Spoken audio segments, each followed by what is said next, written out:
करे। हमारे 3 सूत्र देने वाले वन भ्राता हरेंद्रानंद भैया को प्रणाम करता हूँ, मेरा प्रणाम स्वीकार करे। शक्ति स्वरूपा माँ लीलम दीदी आनंद को प्रणाम करता हूँ, मेरा प्रणाम स्वीकार करे। हमारे जितना भी गुरु भाई बहन है मैं सबको प्रणाम करता हूँ, मेरा प्रणाम स्वीकार करे। संभवे गुरुवे नमः, संभवे गुरुवे नमः, संभवे गुरुवे नमः। आइए दीदी भैया, हम लोग शिव चर्चा में 3 सूत्र का पालन करते हैं। पहला में अपने गुरु शिव से दया मांगते हैं, कहते हैं हे शिव आप मेरे गुरु हैं, मैं आपका शिष्य हूँ, मुझ शिष्य पर दया कीजिए, मुझ शिष्य पर दया कीजिए। इस प्रकार से दीदी भैया दया मांगना है। दूसरा में चर्चा करना है, अपने गुरु शिव की चर्चा करना है। तीसरा में नमः शिवाय से अपने गुरु को प्रणाम करना है। देखिए दीदी भैया, दया अपने गुरु से हम लोग शिव शिष्य हैं, मांगते हैं तो हम लोग को भी दया करना होता है, दया दिखाना होता है।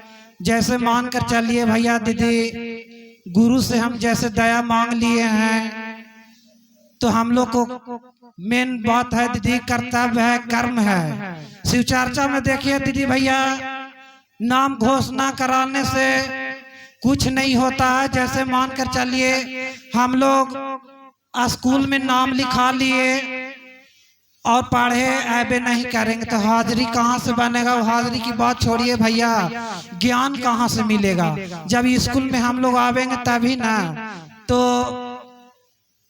स्कूल जैसे शिव चर्चा है दीदी भैया, तो शिव चर्चा में हम लोग आने की कोशिश कीजिए। और हम तो यही कहते हैं सभी दीदी भैया से कि हे दीदी भैया, हे आप लोग इतना सुन जानिए कि जब हम लोग शिव चर्चा में आते हैं तो अधिकतर चर्चा के रूप में सभी भाई बंधु को बताना है।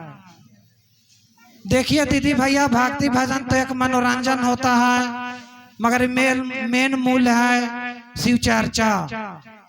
एक दूसरे भाई बहन को बताना है भैया दीदी। जैसे कोई व्यक्ति अगर नहीं जान रहा है शिव चर्चा के बारे में और हम लोग शिव का गुरु बना चुके हैं, तो वहां पर दो बात ना दो बात शिव की चर्चा में लोगों से बताना है।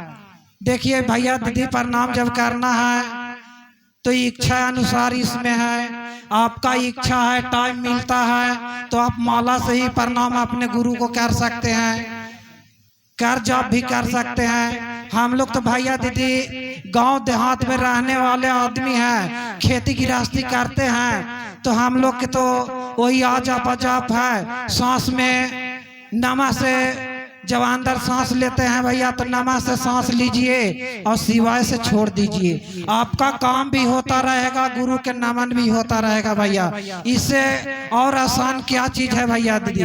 तो मैं यही कहता हूँ कि देखिए दीदी भैया, हम लोग रांची जब गेल थे तो हम यहीं से दीदी मन में ठान लिया था कि हम रांची लोग को देखने नहीं जाना है, हमें शिव चर्चा के बारे में सीखने जाना है। इसलिए कि हम लोग गांव देहात में है भैया दीदी, तो हम लोग से भी अगर टूटी फूटी गलती होता है तो हम लोग वहां जा कर के सीख सकते हैं, सीखे हैं। तो यही हम लोग का कहना है दीदी भैया कि प्रेम से शिव चर्चा में आइए। और पहला में है कि भैया ज्ञान लीजिए, सबसे बड़ी बात है ज्ञान लेना। जिस घर से माँ बहन कोई के भी आते हैं दीदी भैया, ज्ञान लेने के लिए आते हैं। तो ज्ञान में है दीदी कि हम लोग अपने आप में सुधार लाना है। तो दीदी भैया, मैं इसी के साथ में अपने वाणी को विराम देता हूँ।